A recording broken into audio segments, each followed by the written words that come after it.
Previously on AniMat's Classic Reviews. Honestly, I don't really understand how Sony Animation is just ignoring this film and prominently featured their most recent disasters as examples of their work. I mean, I get that it wasn't a hit at the box office, but it is their only film that got an Oscar nomination, and with good reason.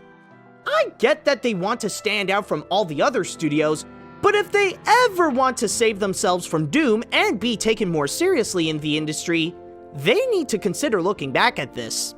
Not to make a Surf's Up 2, I mean just to look back at what they did right here.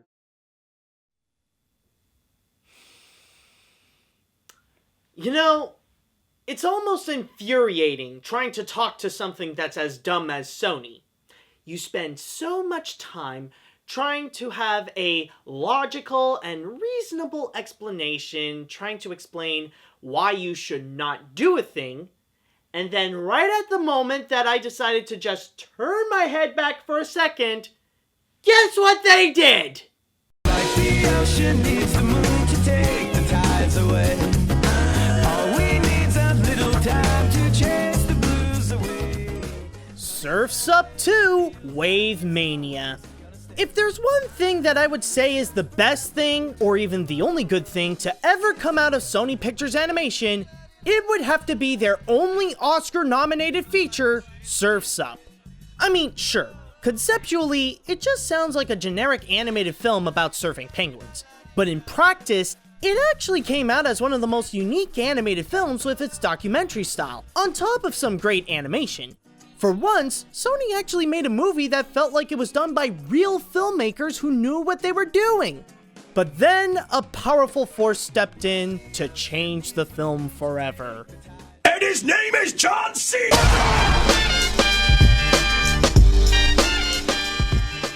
Yes, when World Wrestling Entertainment came in, they were not satisfied with just embarrassing hanna-barbera properties and decided to work with Sony to make a sequel to Surf's Up with some of their biggest stars like Triple H, The Undertaker, and John Cena himself.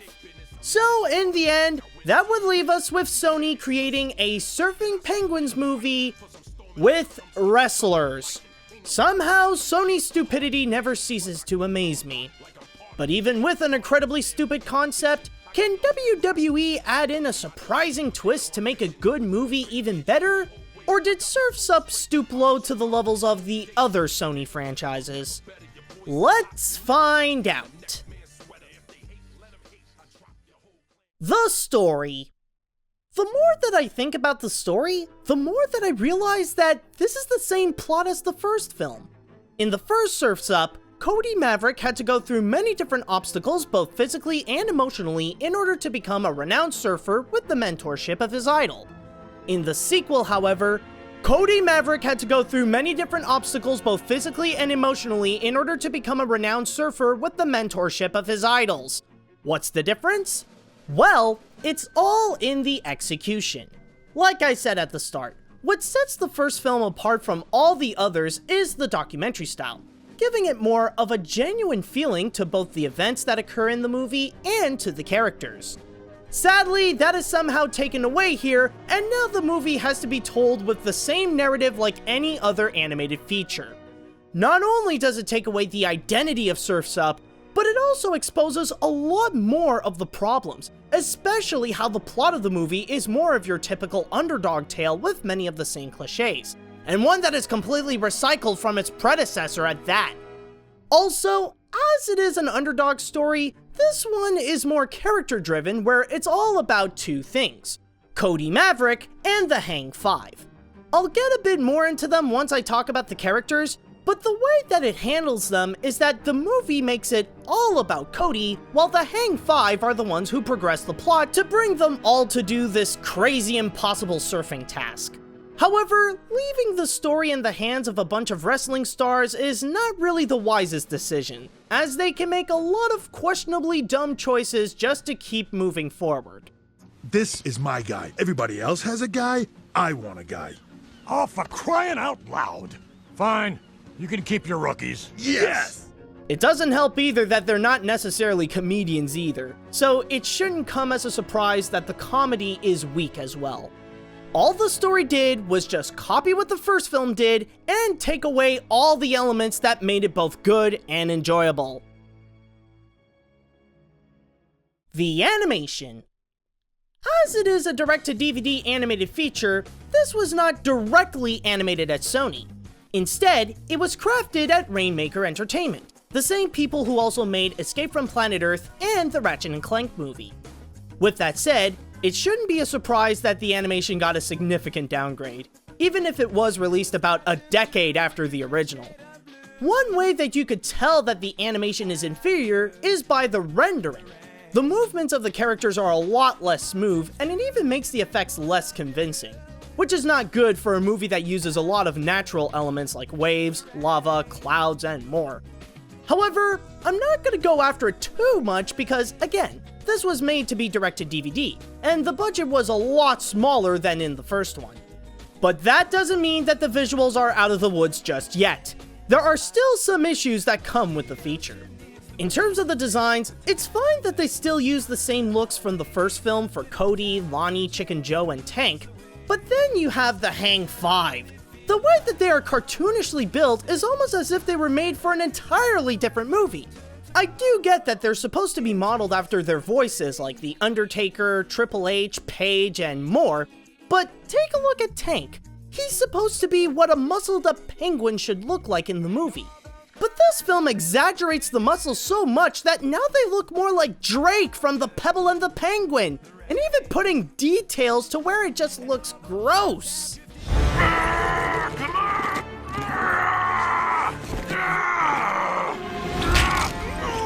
If I have to give some credit to the animation, I will give it that some of the surfing scenes are fun to watch, especially with the numerous of surfers included.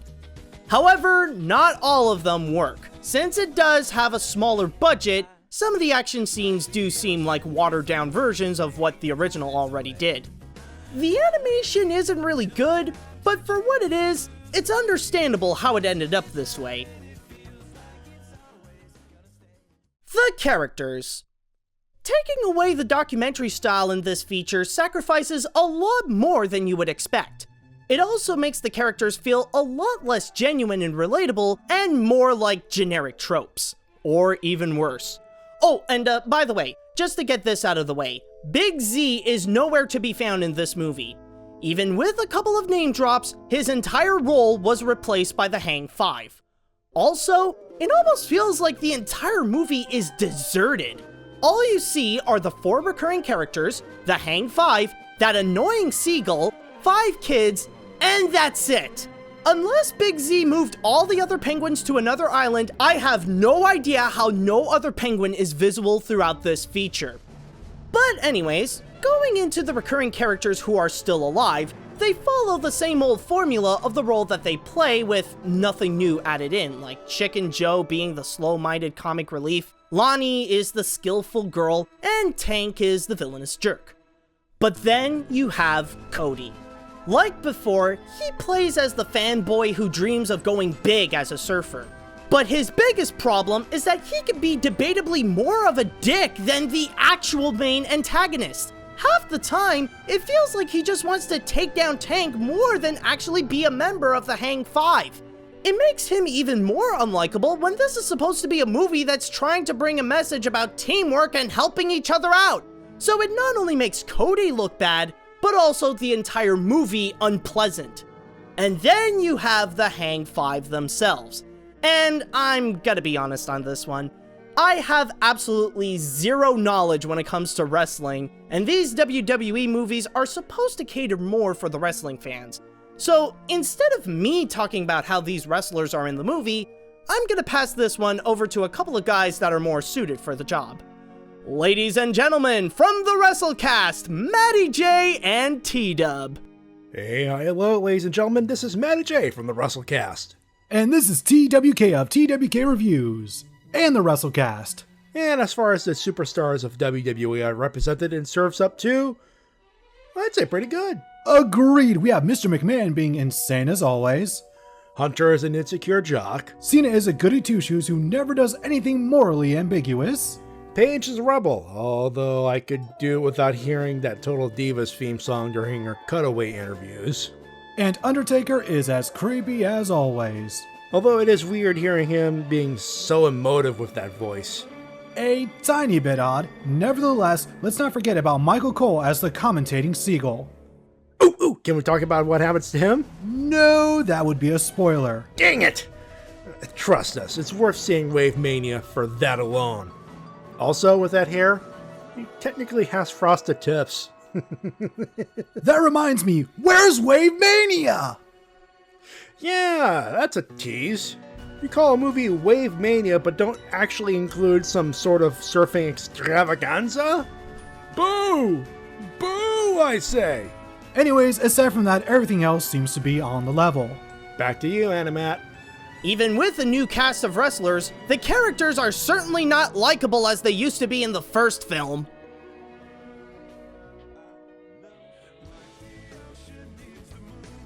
Seriously, Sony, is it really that hard to just leave a movie alone and not desperately force it to become a franchise like all your other pieces of trash? Surf's Up 2 WaveMania took what made the original unique and enjoyable and slammed it down into a generically unpleasant movie with a story that lazily copies the first film with no shred of effort, downgraded animation, and characters that are either dull or even unlikable. It completely reduces Surf's Up into, well, an average animated feature by Sony Pictures Animation.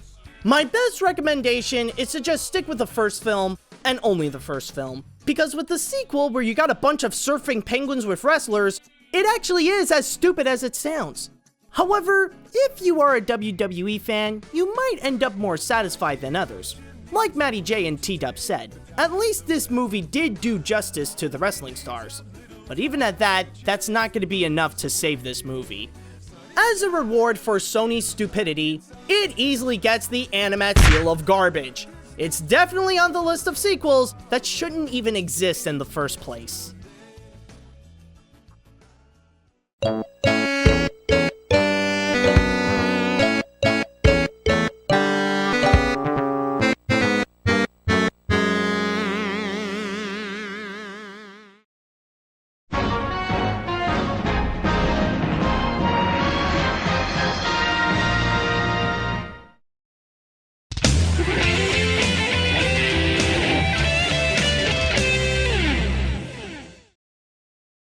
Hey guys, this is AniMat. I just want to start things off by not only saying thanks to Chris Estrada for his amazing support on Patreon, which allowed him to get this review of Surf's Up 2, but also a huge thanks to Matty J and T-Dub from the Wrestling Cast for helping me with this review to cover on the wrestling aspects of this film, or at least what is supposed to be the wrestling aspect. I don't know, there's barely even wrestling in this movie anyways.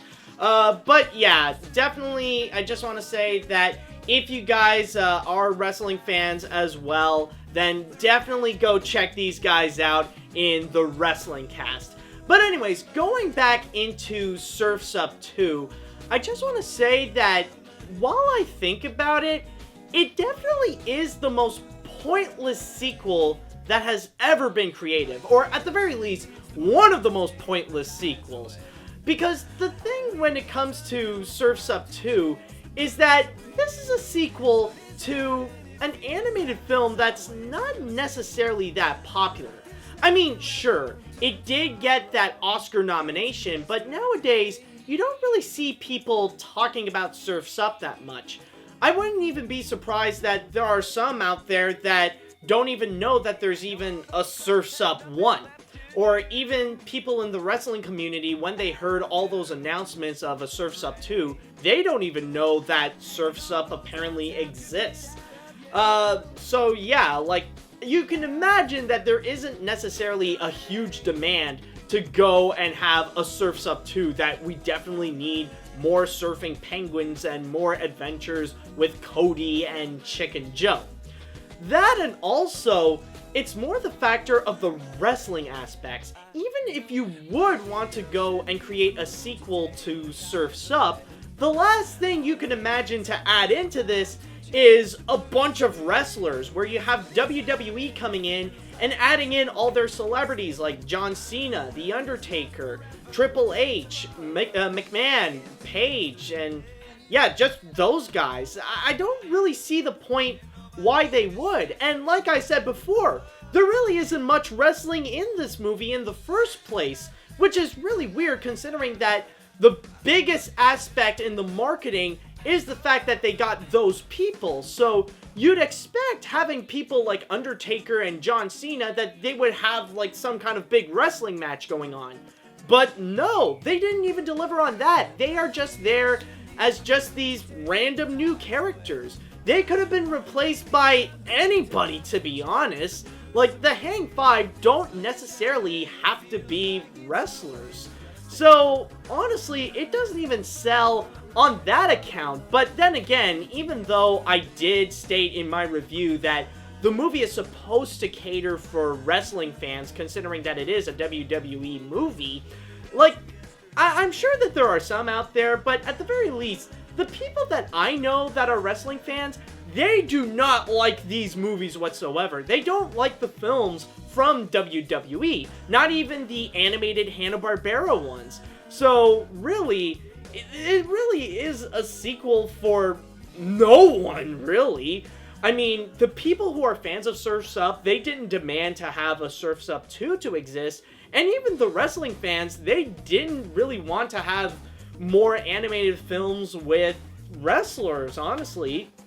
So, at the end of the day, this is just an entirely pointless sequel, and it only really reflects badly on Sony Animation, not just WWE, but it's more on the side of Sony Animation that they're really going to take a piece of their reputation out of this, because it really shows that they're just so desperate to have a franchise that they rather want to go and spend their money on another Hotel Transylvania film or even on another open season film before actually developing a movie that would be original, something that they themselves have thought up for the purpose of this movie, not even taking a franchise or something that already exists and try to develop on that. It really does reflect on Sony Animation badly that not only does it really hurt their reputation, but debatably, it also hurts their business, which is why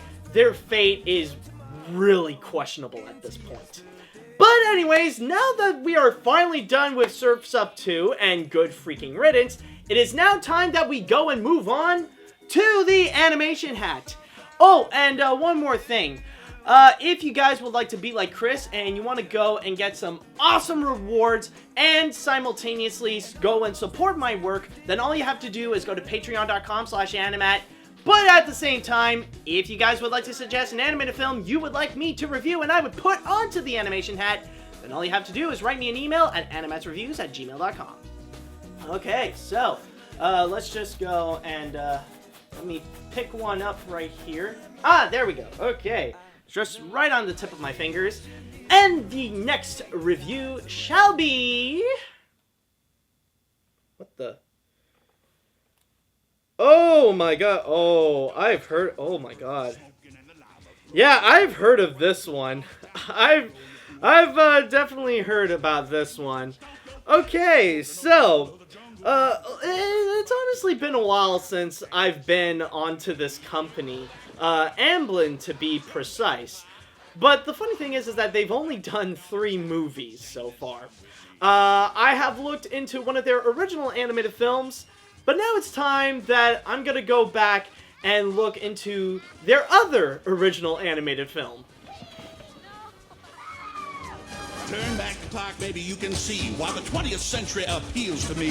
So much to learn and so much to do, and a zillion wonderful things to choose. Roll back the rock. Roll back the rock. I don't really know what to say about that.